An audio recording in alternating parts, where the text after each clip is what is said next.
मैं दोबारा जन्म ले चुका था। मुझे याद आया कि अपनी पिछली जिंदगी में मैंने अपनी बीवी की $1 बिलियन की दौलत इनहेरिट की थी और वो आराम भरी कब से इंतजार की हुई लाइंग फ्लैट लाइफ जी थी, बहुत पुरसुकून, हद से ज्यादा पुरसुकून। उस साल मेरी बीवी बिजनेस क्वीन लिन शिनहान अपने व्हाइट मूनलाइट यानी अपने पहले प्यार के लिए जान दे बैठी थी। इस खबर से पूरी अपर क्लास सोसाइटी हिल गई थी। कुछ लोगों को अफसोस हुआ, कुछ लोग हंसने लगे, लेकिन ज्यादातर लोग सिर्फ मेरा तमाशा देखने का इंतजार कर रहे थे। उनके लिए मैं बस एक निकम्मा आदमी था जो अरेंज मैरिज के जरिए बड़े घराने में घुस गया था। अब जब मेरी बीवी मर चुकी थी, सब देखना चाहते थे कि मैं क्या करूंगा, मैं क्या कर सकता था। बिल्कुल सिंपल था, उसकी इतनी बड़ी दौलत इनहेरिट करूंगा जो एक पूरे देश के बराबर थी। उसके बाद मेरी 70 साल लंबी आराम और बेफिक्री वाली लाइंग फ्लैट लाइफ शुरू हो गई। मैंने कंपनी के सारे काम एक टॉप लेवल प्रोफेशनल टीम को दे दिए। हर 3 महीने बाद मैं बस फाइनेंशियल रिपोर्ट चेक करता और डिविडेंड्स सीधा मेरे अकाउंट में आ जाते। फिर मैंने अपने देश की खूबसूरत जगहों का सफर करने शुरू कर दिया। मैंने सारे मशहूर रीजनल क्विजीन्स ट्राई किए। जियांगनान के एक छोटे से कोर्ट यार्ड में राइस वाइन बनाई और नॉर्दर्न फ्रंटियर के खुले मैदानों में बैठकर दिल खोल कर गोश्त खाया। बाद में मुझे फिटनेस का शौक लग गया। मैंने 8 पैक एब्स और परफेक्ट बॉडी बना ली। 90 साल की उम्र तक भी मेरी फिटनेस ने मेरा साथ नहीं छोड़ा। बेशुमार खूबसूरत लड़कियां मेरे करीब आना चाहती थी, लेकिन मैं सिर्फ अपनी आजाद और आराम वाली जिंदगी एंजॉय करता रहा। मैं किसी के साथ सीरियस नहीं हुआ। आखिरकार औरतें सिर्फ मेरी लाइंग फ्लैट लाइफ की स्पीड को स्लो करती थी। कुल मिलाकर मेरी जिंदगी सच में बहुत जबरदस्त थी। इसलिए जब मेरी 100वीं सालगिरह का बैंक्वेट हुआ, मेरी पूरी सेटिस्फेक्शन के साथ अपनी आखिरी सांस ली। लेकिन मैंने कभी नहीं सोचा था कि मैं दोबारा जन्म लूंगा, और वो भी सीधा उस वक्त जब मैं 30 साल का था। मैं बिल्कुल पैनिक नहीं हुआ, उल्टा मैं थोड़ा खुश हुआ। लिन फैमिली शादी के लिए बहुत प्रेशर डाल रही थी। मैंने तुम्हें कहा ना, इस मैरिज कॉन्ट्रैक्ट को देखो। ये सीन मुझे बहुत अच्छी तरह याद था। अपनी पिछली जिंदगी में मैं इस शादी के लिए बिल्कुल तैयार नहीं था, लेकिन आखिर में फैमिली के बढ़ते हुए प्रेशर के सामने मैं टिक नहीं सका। मजबूरन मुझे हाँ कहनी पड़ी और लिन शिनहान के साथ एक पूरी तरह कमर्शियल मैरिज एक्सेप्ट करनी पड़ी। लिन शिनहान बीजिंग के बिजनेस वर्ल्ड की मशहूर आइस कोल्ड फीमेल सीईओ थी। वो एक टॉप टियर फैमिली से बिलोंग करती थी, लेकिन हर कोई जानता था कि उसका दिल कब का बाचन नाम के आदमी को दिया जा चुका था। वही उसका व्हाइट मूनलाइट यानी उसका सच्चा पहला प्यार था। वो मुझे सिर्फ एक यूजलेस प्लेबॉय समझती थी और मुझे भी उसके ठंडे और घमंडी एटीट्यूड से कोई लेना देना नहीं था। जिस पल हमने मैरिज पेपर्स पर साइन किए, उसी पल से हमारी शादी एक बिना बोले समझौता बन गई थी। लेकिन अब जब मुझे दोबारा ये सब करने का मौका मिला था, तो इससे ज्यादा जबरदस्त बात और क्या हो सकती थी। इसका मतलब था कि पिछली जिंदगी में जो 70 साल की God level lying flat life मैंने जी थी, मैं उसे बिल्कुल वैसे ही दोबारा रिपीट कर सकता था। मुझे पता है तुम शायद ये शादी नहीं करना चाहते, लेकिन ये मैरिज अलायंस हमारी लू फैमिली के लिए बहुत इंपॉर्टेंट है। मेरा फादर लू जेन हुआ कि शौक नजरों के सामने मैंने टेबल पर पड़ा पेन उठाया। 2 तेज स्ट्रोक्स के साथ मैंने मैरिज कंसेंट फॉर्म पर अपना नाम साइन कर दिया। मैं ये शादी करूंगा। मैंने साइन डॉक्यूमेंट्स उनकी तरफ धकेल दिए। मेरे फादर पूरी तरह स्टंड रह गए। तुम सच में मान गए? वैसे भी शादी तो करनी ही है, एक दिन पहले हो या एक दिन बाद, क्या फर्क पड़ता है। इन फैमिली को इन्फॉर्म कर दीजिए, एग्जैक्ट डेट वो डिसाइड कर लेंगे। मैं कभी भी शादी के लिए रेडी हूँ। जितनी जल्दी शादी होगी, उतनी जल्दी मैं उसके अपने प्यार के लिए जान देने का इंतजार कर सकूंगा, और उतनी ही जल्दी मेरी परफेक्ट रिटायरमेंट लाइफ का सेकंड राउंड शुरू हो जाएगा। Plan pass. मेरे फादर ने डॉक्यूमेंट्स को ऐसे पकड़ा जैसे उन्हें कोई खजाना मिल गया हो। खुशी से उनके हाथ कांप रहे थे। वो मुड़कर स्टडी रूम की तरफ भागे ताकि तुरंत फोन कॉल कर सके। मैंने आंखें बंद कर ली और आराम से अपने खूबसूरत फ्यूचर के ब्लूप्रिंट बनाने लगा। इस बार विला के बैकयार्ड में एक बड़ा और प्रोफेशनल वाइन सेलर बनवाऊंगा और 2 कुत्ते भी रखूंगा। उनके नाम भी मैंने सोच लिए थे। एक का नाम होगा लाइंग फ्लैट और दूसरे का नाम होगा लॉन्ग लिव द एम्परर। लेकिन मैंने एक बात नोटिस नहीं की। जब मैंने बिना हिचकिचाहट अपना नाम साइन किया, सामने सोफा के कोने में खामोशी से बैठी लिन शिनहान का रिएक्शन बिल्कुल बदल गया। वो बाहर से अब भी एक आइस स्कल्पचर की तरह शांत दिख रही थी, लेकिन उसकी काम आंखों के अंदर अचानक एक जबरदस्त सुनामी उठ चुकी थी। उसके हाथ जो पहले नेचुरली उसके घुटनों पर रखे हुए थे, अचानक कस गए। वो मुझे बिना पलक झपकाए देख रही थी। उसकी आंखों में ऐसे इमोशंस थे जिन्हें समझना बहुत मुश्किल था। शौक, बेइंतहा रिग्रेट और दिल चीर देने वाला दर्द, साथ ही एक ऐसी खुशी जैसे उसने कोई इम्पॉसिबल बात समझ ली हो। वो लगभग पागल होने की हद तक एक्साइटेड लग रही थी। मेरे लिए प्लान का पहला स्टेप कंप्लीट हो चुका था। अब अगला स्टेप था एक clearly defined post nuptial agreement sign करना। उसके बाद मैं स्टाइल से घर छोड़ दूंगा। अपने लिए कोई पीसफुल और खूबसूरत जगह ढूंढना होगा और चुपचाप बाचुन की बुरी खबर का इंतजार करूंगा। पिछली जिंदगी के स्क्रिप्ट के हिसाब से अब उसे सीधा अपनी बेंटली की तरफ जाना चाहिए था और मुझे हवा की तरह कम्प्लीटली इग्नोर कर देना चाहिए था, लेकिन वो अपनी जगह से हिली नहीं। क्या तुम मेरे साथ खाना खाने चलोगे?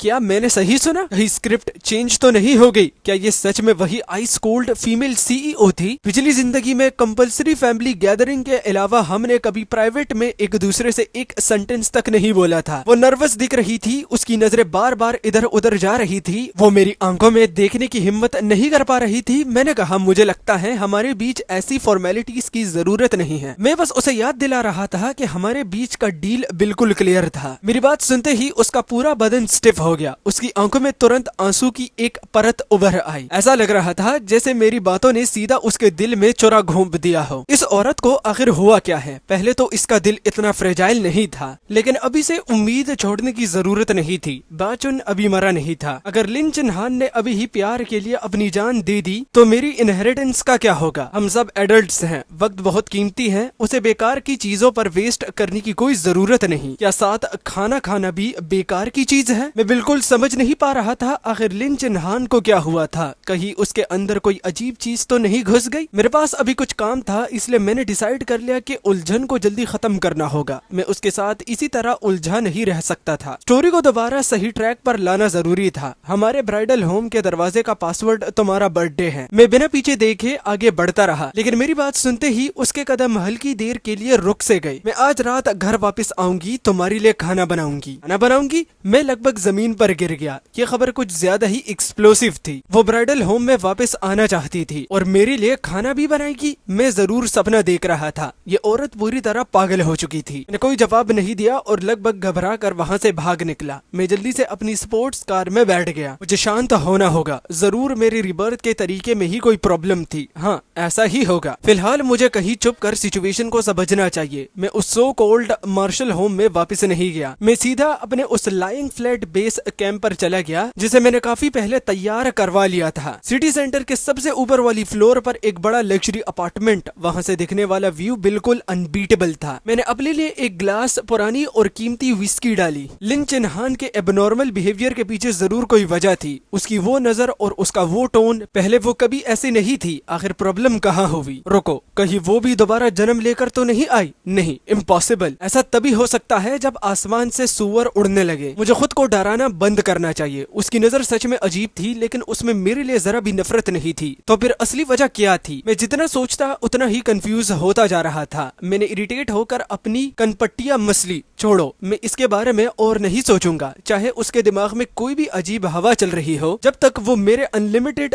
गोल के बीच में नहीं आती तब तक सब ठीक है। जो होगा देखा जाएगा। मैं सोफा पर गिरते हुए लेट गया और अपने असिस्टेंट वैंग ली को फोन किया। जिन फंड मैनेजर्स और टॉप ट्रेडर्स की तुम पहले इन्वेस्टिगेशन कर रहे थे, उनसे कांटेक्ट कैसे चल रहा है? वो कभी भी काम शुरू करने के लिए अवेलेबल हैं। उनके रिटर्न्स पूरे मार्केट को इजीली बीट करते हैं। बहुत अच्छा, उन्हें रेडी रखो। बहुत जल्द मार्केट में एक बहुत बड़ी अमाउंट एंटर होने वाली है। मेरी लाइंग फ्लैट लाइफस्टाइल का बेस स्ट्रक्चर ऑलमोस्ट तैयार हो चुका था। अब बस उस आखिरी जरूरी हवा का इंतजार था जो सब कुछ आगे बढ़ा देगी। जहाँ तक लिन चिन्हान की बात थी, उसे जो करना है करने दो। आखिर कभी ना कभी तो मुझे चैन मिल ही जाएगा। उस रात में फिर भी उस सो कॉल्ड मार्शल होम में वापस चला गया। उसके लिए नहीं, मैं बस अपनी आंखों से देखना चाहता था कि वो आखिरकार क्या कर रही है। खांसने की आवाज आई। किचन से खांसने की आवाज आ रही थी। ये क्या सिचुएशन है? लिन चिन्हान, तुम क्या कर रही हो? मैं जल्दी से किचन के अंदर गया। लिन चिन्हान घबराई हुई, एक बिल्कुल काली हो चुकी थी और जलती हुई कढ़ाई के सामने खड़ी थी। उसके चेहरे और कंधों पर काली राख के कई निशान लगे हुए थे। वो किसी परेशान छोटी सी बिल्ली की तरह फनी लग रही थी। मैं कोला चिकन विंग्स बनाने की कोशिश कर रही थी, लेकिन पता नहीं कढ़ाई में खुद ही आग कैसे लग गई। मैंने अपने सामने खड़ी इस औरत को देखा। बिजनेस वर्ल्ड में तूफान मचाने वाली और बर्फ की तरह ठंडी फीमेल सीईओ इस वक्त बिल्कुल एक ऐसे बच्चे की तरह लग रही थी जिसने कोई शरारत कर दी हो। मैं खुद को कंट्रोल नहीं कर सका और जोर से हंस पड़ा। लिन चिन्हान का चेहरा शर्म से एकदम लाल हो गया। मैंने जल्दी से अपनी हंसी रोक ली। नहीं, मैं नहीं हंस सकता। कहीं मेरी हंसी से वो गुस्सा होकर घर छोड़कर चली गई तो फिर ओरिजिनल प्लॉट डिले हो जाएगा। मैं उसके पास पास गया और उसके हाथ से जला हुआ स्पैचुला ले लिया। मैं बना देता हूँ। वो कुछ पल तक मुझे ब्लैंक नजरों से देखती रही और अपनी जगह से नहीं हिली। बाहर जाओ और वेट करो। मैंने हल्का सा उसके कंधे को धक्का दे दिया। 10 मिनट बाद टेबल पर 3 डिशेस और एक सूप रखा हुआ था। लिन चिन्हान हैरानी भरी आंखों से मुझे देखने लगी। तुम खाना बनाना जानते हो? बस कभी कभी टाइम पास के लिए बना लेता हूँ, मैंने शांत आवाज में जवाब दिया। अपनी पिछली जिंदगी में मैंने पूरे 70 साल लाइंग फ्लैट लाइफ जी थी। मैंने और कुछ सीखा हो या नहीं, लेकिन अपना ख्याल रखने की एबिलिटी में मैं मास्टर बन चुका था। उसने चॉपस्टिक्स उठाई और बहुत ध्यान से टोमेटो स्क्रैम्बल एग का एक छोटा सा पीस उठाया। जैसे ही उसने अपने मुंह में रखा, उसकी आंखें चमक उठी। ये सच में बहुत डिलीशियस है। इतना एक्साइटेड होने की क्या जरूरत थी? वो लिन फैमिली की प्रेसिडेंट थी। सिर्फ टोमेटो स्क्रैम्बल्ड एग की एक प्लेट ने उसे इतना खुश कर दिया। पूरा डिनर अनयूजुअल तरीके से शांत रहा। मैं अपनी तरह से नॉर्मली खाना खा रहा था। वो मेरे सामने बैठकर छोटे छोटे बाइट्स में खाना खा रही थी। बीच बीच में वो चोरी से मेरी तरफ देखती। हर बार उसकी आंखों में कॉम्प्लिकेटेड इमोशंस दिखाई देती। डिनर के बाद मैं उठकर टेबल साफ करने ही वाला था कि वो तुरंत खड़ी हो गई। मैं डिशेस वॉश करूंगी, उसने इतनी जल्दी कहा जैसे उसे डर हो कि कहीं मैं उसे पहले बर्तन न उठा लूं। मैंने उसे क्लमजली सारे बर्तन किचन में ले जाते हुए देखा। 10 मिनट बाद मैं उसे अरेंज एग्रीमेंट साइन करने और सेपरेट रूम्स में सोने की बात कहने ही वाला था, लेकिन उसने अचानक कहा, बाचन ने आज मुझे फोन किया था। मेरे दिल में तुरंत हलचल हुई। आ गया, मेन इवेंट आखिर शुरू होने वाला था। मैं बाहर से शांत रहकर अपनी आईब्रो उठाई। उसने तुम्हें किस लिए फोन किया था? उसने मुझसे पूछा कि मैं तुमसे शादी क्यों करना चाहती हूँ। उसने कहा कि वो मेरे बिना जिंदा नहीं रह सकता। हाँ, बिल्कुल यही वो फीलिंग थी। पिछली जिंदगी में बाचुन ने यही एक्सक्यूज यूज किया था। उसके बाद लिन चिन्हान रेस्टलेस रहने लगी थी और आखिर में उसने उसके लिए मेरे दिल में चुपके से खुशी की एक लहर दौड़ गई। तो तुमने उससे क्या कहा? मैं अपने दिमाग में ऑलरेडी प्लान बनाने लगा था कि मैं कुत्ते चूज करने के लिए किस पेट स्टोर में जाना चाहिए। लिन चिन्हान ने मेरी तरफ देखते हुए कहा, मैंने उससे बता दिया है कि मेरी शादी हो चुकी है। अब मेरे हस्बैंड का नाम लू यान है।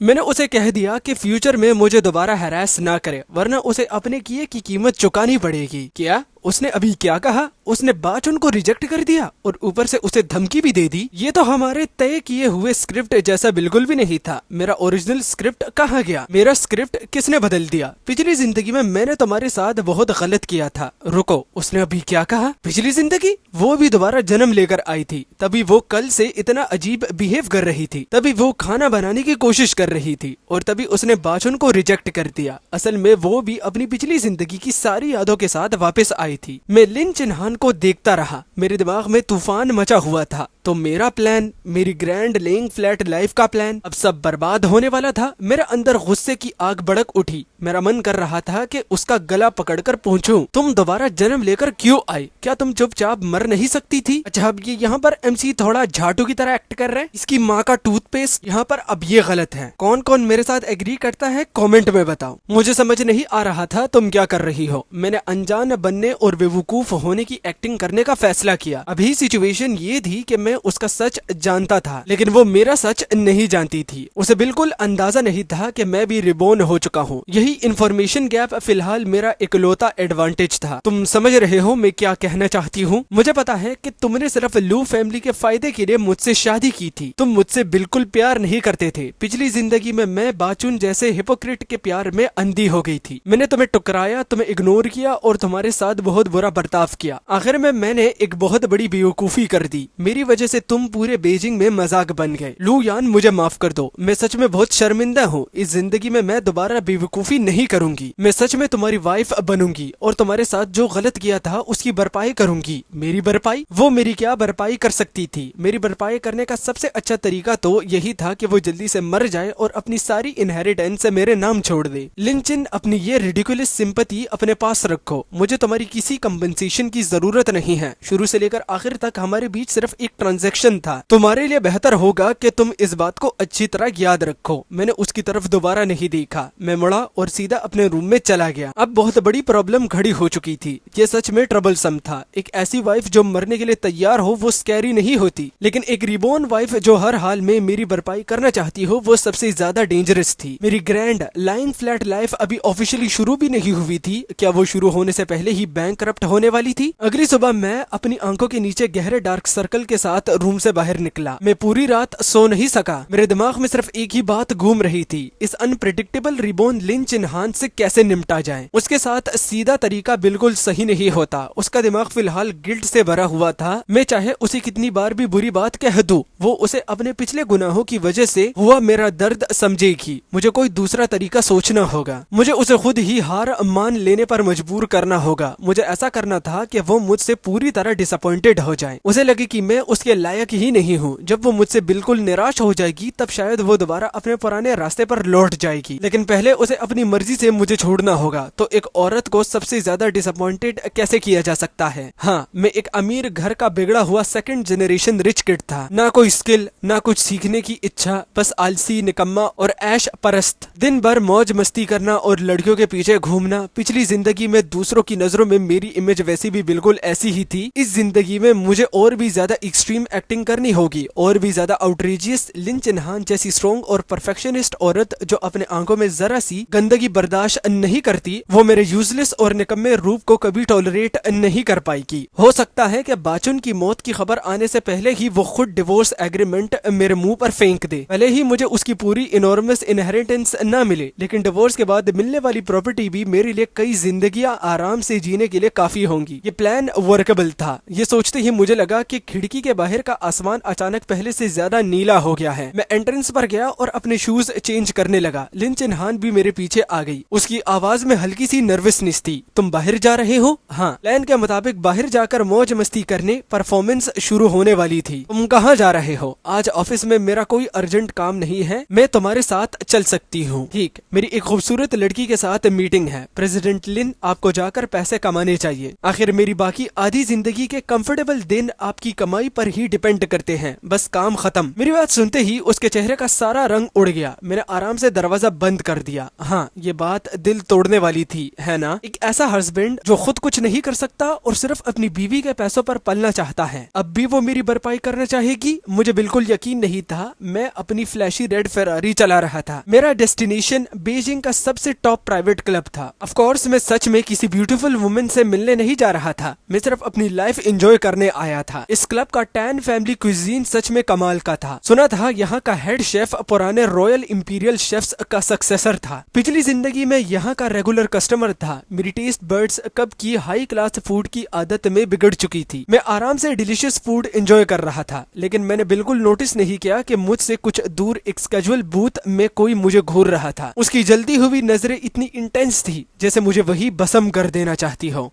मेरी पीठ को जला देने वाली वो नजर अब भी मुझ पर टिकी हुई थी। थोड़ी दूर स्केजुअल बूथ में लिन चिन्हान बैठी थी और मुझे गौर से देख रही थी। उसने सच में सोचा था कि मैं किसी खूबसूरत लड़की से मिलने आया हूँ, इसीलिए वो पूरे रास्ते मेरा पीछा करते हुए यहाँ तक आ गई थी। उसने अपने दिमाग में मुझे रंगे हाथ पकड़ने के काउंटलेस सीन्स तक रिहर्स कर लिए थे। वो ये भी सोच चुकी थी कि कैसे अपनी डिग्निटी और अथॉरिटी को मेंटेन रखते हुए मेरे आसपास की उन औरतों को दूर करेगी। लेकिन उसने कभी एक्सपेक्ट नहीं किया था कि मैं यहाँ बिल्कुल अकेला बैठकर शांति से खाना खा रहा हूँगा। सुबह मैंने ब्यूटीफुल वुमेन से मिलने की बात सिर्फ उसे धोखा देने के लिए की थी। शायद मैं बस उसे गुस्सा दिलाना चाहता था, शायद मैं उसका रिएक्शन देखना चाहता था। इसका मतलब वो अब भी मेरी परवाह करता है, राइट? पिछली जिंदगी में मैंने उसे बहुत ज्यादा हर्ट किया था। शायद इसी वजह से अब वो चाइल्डिश तरीके से मुझसे रिवेंज लेने की कोशिश कर रहा था, या फिर वो सिर्फ मेरा अटेंशन चाहता था। हाँ, बिल्कुल ऐसे ही होगा। ये ख्याल एक तेज रोशनी की तरह लिन चेन के दिमाग में चमका और उसके सारे डाउट्स का फॉग हटा दिया। उसका दिल अचानक कस गया। उसके अंदर खट्टा मीठा दर्द, रिग्रेट और हल्की सी छुपी हुई खुशी एक साथ मिल गई। वो इमोशन से लगभग सांस नहीं ले पा रही थी। लू यान, तुम बाहर से सख्त दिखते हो लेकिन अंदर से बहुत सॉफ्ट हो। फिक्र मत करो, इस जिंदगी में चाहे कुछ भी हो जाए मैं तुम्हें दोबारा कभी नहीं छोड़ूंगी। मुझे उसके दिमाग में चल रहे इन सारे थॉट्स का जरा भी अंदाजा नहीं था। तभी मेरा फोन बज उठा। हेलो बॉस, बहुत बड़ी प्रॉब्लम हो गई है। हमारे सारे एनर्जी प्रोजेक्ट्स हमसे छीन लिए गए हैं। हमारी कई सब्सिडायरीज को भी मिलिशियस शॉर्ट सेलिंग का टारगेट बनाया जा रहा है। मैंने सोचा पता चला किसने किया। बाइचुन, उसने सच में बहुत जल्दी मूव कर दिया था। लिन चिन ने उसे ओपनली रिजेक्ट किया और उसने पलटकर अपना सारा गुस्सा मुझ पर निकाल दिया, जो उसका लीगल हस्बैंड था। लेकिन कोई प्रॉब्लम नहीं थी, ये तो मेरे लिए परफेक्ट अपॉर्चुनिटी थी। अब लिन चिन्हान अपनी आंखों से देखेगी कि उसका हस्बैंड कितना यूजलेस है। सब मुझे बिना रेजिस्टेंस के जमीन पर घसीटेंगे और मैं कुछ भी नहीं कर पाऊंगा। लिन चिन्हान इतनी प्राउड और स्ट्रॉन्ग विल्ड औरत थी, वो अपने हस्बैंड को इतना पैथेटिक और हेल्पलेस बनते हुए कैसे टॉलरेट कर सकती थी। मैंने फोन पर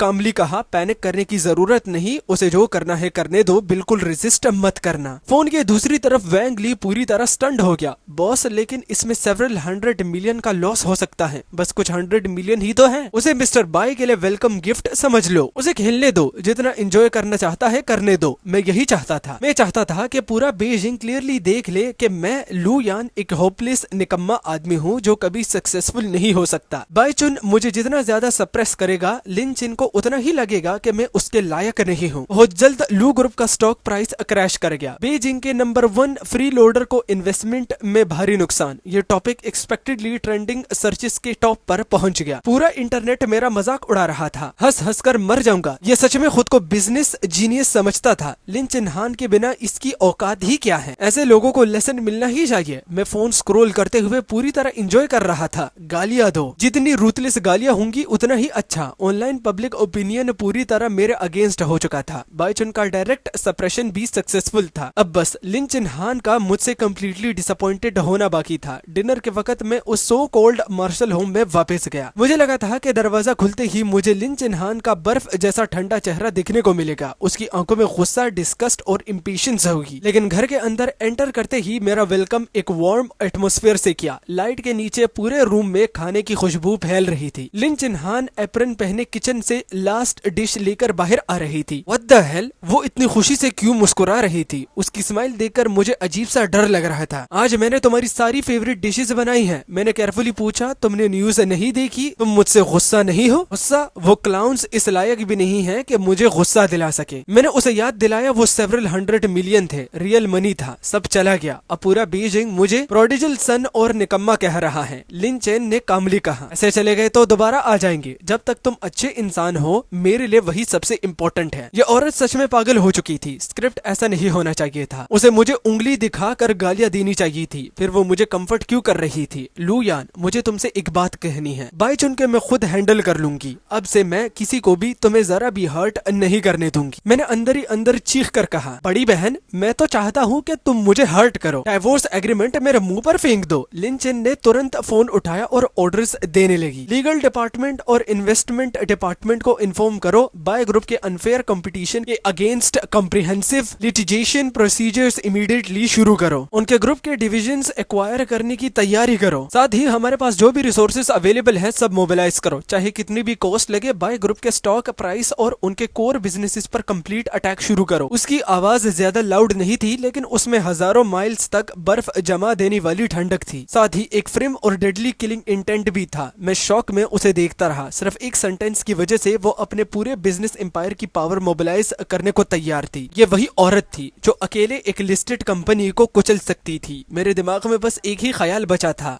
ग्रैंड लाइंग फ्लैट लाइफ का प्लान सच में पूरी तरह बर्बाद होने वाला था। लिन चिन के मूव्स की स्पीड ऑलमोस्ट अनबिलीवेबल थी। जैसे ही उसने ऑर्डर दिए, उसकी पूरी बिजनेस मशीन इंस्टेंटली एक्टिवेट हो गई। अगली सुबह तक बाय ग्रुप के बैंकरप्टी के एज पर पहुंचने की न्यूज मेजर फाइनेंशियल हेडलाइंस में छा चुकी थी। बाय चुन और उसकी कंपनी, जो कल तक बीजिंग के बिजनेस सर्कल में काफी रिस्पेक्टेबल मानी जाती थी, सिर्फ एक ही रात के अंदर पूरे बीजिंग बिजनेस डिस्ट्रिक्ट का सबसे बड़ा जोक बन गई। ये इंसिडेंट अब लोगों के फ्री टाइम का सबसे पॉपुलर डिस्कशन टॉपिक बन गया था। किसी ने कभी एक्सपेक्ट नहीं किया था कि बीजिंग की टॉप फीमेल सीईओ लिन चिन्हान, जो हमेशा अपने काम और रैशनल नेचर के लिए फेमस थी, वो अपने जाने माने यूजलेस हस्बैंड के लिए इतनी रूथलेस हो जाएगी। उसने अपने फॉर्मर लवर को बिना किसी मर्सी के बैंकरप्टी के एज पर पहुंचा दिया था। पब्लिक ओपिनियन तो पूरी तरह पलट चुका था। ओ माय गॉड, ये किस लेवल का प्यार है। अपने हस्बैंड के लिए पूरी बिजनेस वर्ल्ड से लड़ गई। जो लोग पहले लू यान को केप्ट हस्बैंड और फ्री लोडर कहकर इंसल्ट कर रहे थे, अब सबके मुंह पर जोर का थप्पड़ पड़ा है। ये तो क्लियरली फीमेल लीड वाली स्क्रिप्ट चल रही है। डोमिनेटिंग फीमेल सीईओ अपने पैम्पर्ड हस्बैंड को स्पॉइल कर रही है। हेल्प, कोल्ड फीमेल सीईओ और उसका क्यूट पैम्पर्ड हस्बैंड। मैं तो पहले ही इस कपल के आगे बाव कर रहा हूँ। नोवेल रियल लाइफ में आ गई है। मैं फोन स्क्रीन पर ये आउटरीजियस कमेंट स्क्रॉल कर रहा था। मेरे गले में मेटालिक टेस्ट भर गया। मैं वहीं पर खून की उल्टी करने वाला था। Female lead script, pampered young husband, क्या तुम सबकी आंखें सिर्फ डेकोरेशन के लिए है? तुम लोगों को दिख नहीं रहा क्या? मैं इस औरत के प्यार में बिल्कुल नहीं था। मैं बस चाहता था कि वो क्वाइटली अपना ओरिजिनल प्लॉट कंप्लीट करे और फिर जल्दी से मर जाए। मैंने इरिटेट होकर फोन सोफा पर फेंक दिया। मेरा पूरा बदन ऐसे ही ढीला पड़ गया जैसे पूरी हड्डियां ही निकाल ली गई हो। सब खत्म। मेरा प्लान कम्प्लीटली कोलैप्स हो गया था। मैं लिन चिन्हान को मुझसे डिसअपॉइंट करने में फेल तो हुआ ही, उल्टा मैंने उसे अपने हस्बैंड के लिए पूरी दुनिया से वॉर शुरू करने का चांस दे दिया। तभी एक और लेटेस्ट अपडेट सामने आ गई। कल के इंसिडेंट के बाद लिन ग्रुप ने रिपोर्टर्स को ऑफिशियली रिस्पॉन्ड किया था। डियर मीडिया फ्रेंड्स और उन सब लोगों के लिए जो अब भी हमारी परवाह करते हैं, मैं सिर्फ इतना कहना चाहता हूँ कि चाहे कुछ भी हो जाए, मैं हमेशा उसके साथ खड़ी रहूंगी। लिन ग्रुप अपनी पूरी स्ट्रेंथ यूज करके मेरे बिलवेड हस्बैंड को प्रोटेक्ट करेगा। कोई भी उसे हर्ट नहीं कर सकता। अब तो सब और भी खराब हो गया था। अब उसके मुझे डिवोर्स देने का चांसेस ऑलमोस्ट जीरो थे और वाई चुन की कंपनी के दोबारा खड़े होने की पॉसिबिलिटी भी बहुत कम थी। मेरी जिंदगी एकदम डार्क लगने लगी। क्या तुम न्यूज देख रही हो? लिन चिन्हान की आवाज मेरे पास से आई। क्या तुम अब भी मुझसे बचने की कोशिश कर रहे हो? मैं तुमसे नहीं बच रहा, बस थोड़ा टायर्ड हूँ। उसने क्लियरली ये नोटिस कर लिया था कि मैं उसे अवॉइड कर रहा हूँ। उसकी आंखों में डार्क ग्लिंट एक पल के लिए फ्लैश हुआ, लेकिन बाहर से वो अब भी काम और कंपोज्ड थी। बाई चुन का मैटर ऑलमोस्ट हैंडल हो चुका है। उसका टोन बिल्कुल नॉर्मल था। मैंने नाक से हल्की सी आवाज निकाली और डिप्रेस होकर अपना चेहरा दूसरी तरफ कर लिया। वो क्लियरली मेरे एक्सप्रेशन ऑब्जर्व कर रही थी। क्या तुम मुझसे गुस्सा हो? नहीं, मैंने सीधा डिनाई कर दिया। मैं गुस्सा नहीं था, मैं डेस्परेट था। वो कंप्लीट डिस्पेयर जो किसी परफेक्ट प्लान के फेल होने के बाद फील होता है। वो धीरे धीरे मेरी तरफ लीन हुई जैसे मेरी रिएक्शन टेस्ट कर रही हो। फिर उसने अपना सिर मेरे शोल्डर पर रख दिया। लिन चिन्हान, तुम क्या कर रही हो? मैं बस थोड़ी टायर्ड हूँ, थोड़ी देर तुम्हारे शोल्डर पर रेस्ट करना चाहती हूँ। उसे इस तरह देखकर मेरे अंदर ना जाने कहां से थोड़ी सी गिल्ट फील होने लगी। डैम इट, मैं गिल्टी क्यों फील कर रहा हूँ? उसने मेरा परफेक्ट प्लान बर्बाद कर दिया है। उसने मेरी इजीली मिलने वाली लाइंग फ्लैट लाइफ डिस्ट्रॉय कर दी है। मुझे उसे हेट करना चाहिए, मुझे उससे इरिटेट होना चाहिए। मर्द और औरत के बीच प्रॉपर डिस्टेंस होना चाहिए। प्रेसिडेंट लिन, प्लीज अपनी बाउंड्रीज मेंटेन कीजिए, मैंने कोल्ड और ऑलमोस्ट हार्टलेस टोन में कहा। फिर मैं सीधा सीढ़ियां चढ़कर ऊपर चला गया। यूजलेस हस्बैंड वाला पर्सोना फेल हो चुका था। अब प्लान भी लॉन्च करना पड़ेगा। फ्लर्टिंग, स्कैंडल्स और ग्लैमोरियस अफेयर्स। मुझे यकीन नहीं था कि एक सक्सेसफुल, प्राउड और एम्बिशियस वुमेन ये टॉलरेट कर पाएगी कि उसका लीगल हस्बैंड पूरा दिन भर दूसरी औरतों के साथ घूमता रहे। अगर मैं उसके सिर पर एक के बाद एक ग्रीन हैट रखता हूँ, अगर मेरे अफेयर्स के इनफ स्कैंडलस और एक्सप्लोसिव रूमर्स फैल जाए तो वो पब्लिकली ह्यूमिलिएट हो जाएगी। फिर चाहे वो कितनी भी पेशेंट हो, एक दिन जरूर टॉलरेट नहीं कर पाएगी। मैंने अपना डिसीजन बना लिया और बाहर जाने के लिए रेडी हो गया। जैसे ही मैं स्टेयर से नीचे आया, मैंने लिन चिन्हान को एंट्रेंस पर खड़ा देखा। ऐसा लग रहा था जैसे वो मेरा वेट कर रही हो। तुम बाहर जा रहे हो? उसकी आवाज काम थी। हाँ, क्या मैं तुम्हारे साथ चल सकती हूँ? आज कंपनी में ज्यादा काम नहीं है? बिल्कुल नहीं। मैं जहाँ जा रहा हूँ वहाँ तुम्हारा जाना सूटेबल नहीं है। क्यों? क्योंकि मैं डेट पर जा रहा हूँ। मेरी बात सुनते ही उसका पूरा बदन स्टिफ हो गया। उसकी प्यूपल्स शार्पली कॉन्ट्रैक्ट हुई। ऐसा लग रहा था जैसे किसी इनविजिबल नीडल ने सीधा उसके दिल को चीर दिया हो। वेरी गुड, मुझे एग्जैक्टली यही रिएक्शन चाहिए था। उसे दुख पहुंचाओ, उसे नाराज करो, उसे जेलसी फील करवाओ। जब वो लिमिट तक प्रोवोक हो जाएगी तब वो और टॉलरेट नहीं कर पाएगी। लेकिन अगले ही सेकंड उसका रिएक्शन फिर मेरी एक्सपेक्टेशन के बिल्कुल ऑपोजिट निकला। वो ना गुस्सा हुई, ना उसने मुझसे कोई क्वेश्चन किया। उसने बस स्टेडी और क्लियर आवाज में कहा, ठीक है, मैं तुम्हारे वापस आने का वेट करूंगी। उसकी आंखों में एक्सपेक्टेड एंगर बिल्कुल नहीं था, जेलसी का भी एक ट्रेस नहीं था, सिर्फ एक डीप और बॉटमलेस टॉलरेंस थी। ऐसी टॉलरेंस जो किसी को पूरी तरह डाउन कर सकती थी। उसके एक्सप्रेशन में एक ऑलमोस्ट इंडल्ज कामनेस थी जिसे देखकर मेरी स्कैल्प तक नम होने लगी, जैसे वो कह रही हो, जाओ बाहर मजे करो, बस घर वापस आना मत भूलना। मुझे ऐसा लगा जैसे मैंने पूरी स्ट्रेंथ से कॉटन पर पंच मारा हो। सारा फोर्स वापस मेरे अंदर ही फंस गया हो। मेरा दम घुटने लगा। इस औरत में डेफिनेटली कोई सीरियस प्रॉब्लम थी, बिल्कुल 100%। आखिर ये बनी किस चीज की है? ना नरमी से फर्क पड़ता है, ना हार्शनेस से। मैं कुछ भी करूं इस पर कोई इफेक्ट नहीं हो रहा। What the hell? उसकी अजीब लेवल की टॉलरेंस सच में मेरी सांस रोक देने वाली थी। उस रात वैंग ली का इमरजेंसी कॉल आया। एक बहुत इंपॉर्टेंट बिजनेस पार्टनर्स ने अचानक डिनर मीटिंग रखी थी और मुझे पर्सनली अटेंड करना जरूरी था। डिनर टेबल पर एटमॉस्फेयर काफी लाइवली था। वो पार्टनर्स अपनी जबरदस्त ड्रिंकिंग कैपेसिटी के लिए फेमस था। वो बार बार ग्लास उठाकर मुझे ड्रिंक करने के लिए कह रहा था। एक के बाद एक ड्रिंक्स चलती गई। वैसे मेरी अल्कोहल टॉलरेंस भी बुरी नहीं थी, लेकिन पिछली कुछ दिनों से लिन चिन्हान की वजह से मैं मेंटली बहुत एग्जॉस्ट था, इसलिए ज्यादा ड्रिंक ना करने के बावजूद अल्कोहल जल्दी मेरे सिर पर चढ़ गया। डिनर खत्म होते होते मैं लगभग 70-80% ड्रंक हो चुका था। वैंग ली मुझे सपोर्ट देते हुए होटल से बाहर लाया। वो मुझे सीधा सिटी सेंटर वाले मेरे लग्जरियस पेंट हाउस अपार्टमेंट में ले गया, लेकिन जैसे ही दरवाजा खुला वो सामने लिन चिन्हान को देखकर सरप्राइज हो गया। बॉस ने इतना ज्यादा ड्रिंक कैसे कर ली? लिन चिन्हान तुरंत मेरी तरफ बढ़ी। फिर तुम मुझे टच मत करो। मैंने उसका हाथ हटा दिया। तुम यहाँ क्या कर रही हो? किसने तुम्हें यहाँ आने को कहा? तुम मुझे अकेला क्यों नहीं छोड़ देती? मैं बस शांति से कंफर्टेबली और टेंशन फ्री जिंदगी जीना चाहता हूँ। तुम किसी भूत की तरह मेरे पीछे क्यों चिपकी हुई हो? जाओ और अपने उस व्हाइट मूनलाइट के पास जाओ जिसे तुम हमेशा से चाहती थी। मैं अपनी फ्री लाइफ जीऊंगा, तुम अपने रास्ते और मैं अपने रास्ते। हम दोनों दोबारा कभी एक दूसरे से ना मिले। क्या ऐसा करना सभी के लिए अच्छा नहीं होगा? मेरे दिल में जितनी बातें थी इतने दिनों से दबी हुई थी, मैंने नशे में सब एक साथ बोल दी। लिन चिन्हान चुपचाप वही खड़ी रही। वो बिना कुछ कहे मुझे देखती रही। धीरे धीरे उसकी आंखों में आंसू की चमक भरने लगी। उसने बहुत हल्की आवाज में पूछा, क्या तुमने कभी मेरे बारे में नहीं सोचा?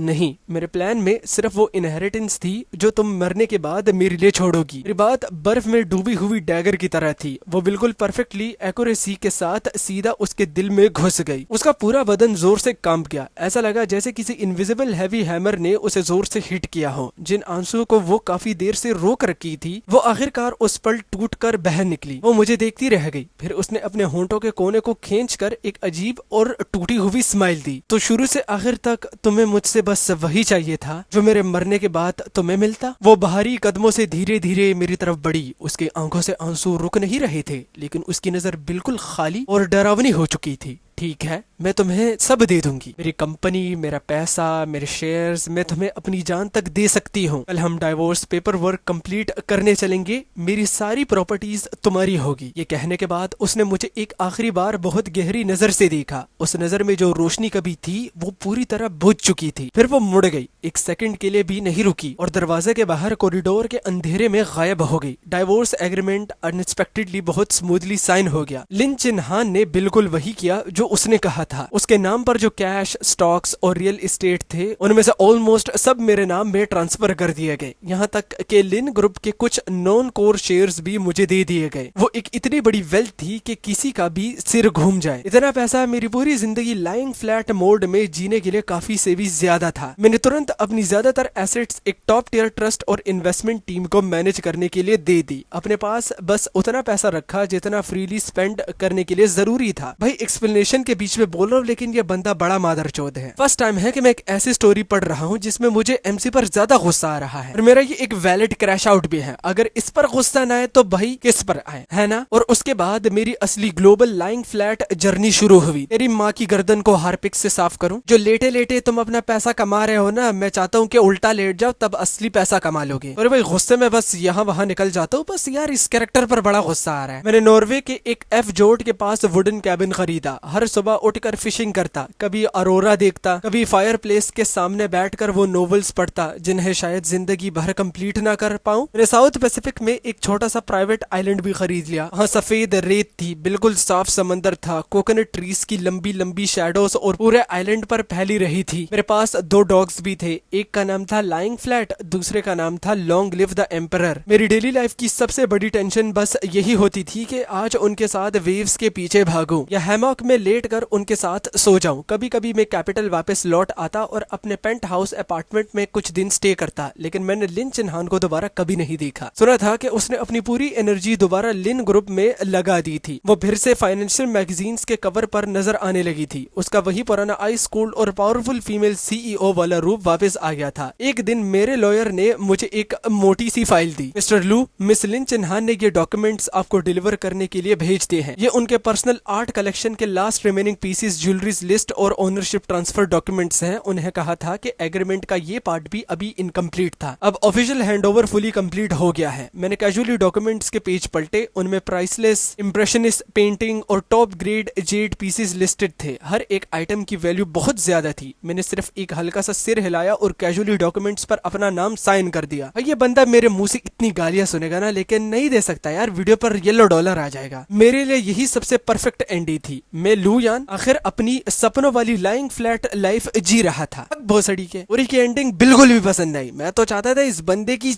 गांड से सारा पैसा निकाले भाई। ऐसे जो भी स्टोरी थी कमेंट में बताना, मैं तो अपने कमेंट में गालियां दे रहा हूँ इस कैरेक्टर को और अपनी ही वीडियो पर। बाकी अगली स्टोरी में मिलते हैं जो कि ब्रांड न्यू होने वाली है, और तब तक के लिए अलविदा, टाटा बाय बाय। चैनल पर नए हो सब्सक्राइब करना, वीडियो को लाइक करना और शेयर तो ज्यादा से ज्यादा करो, एंड बाय।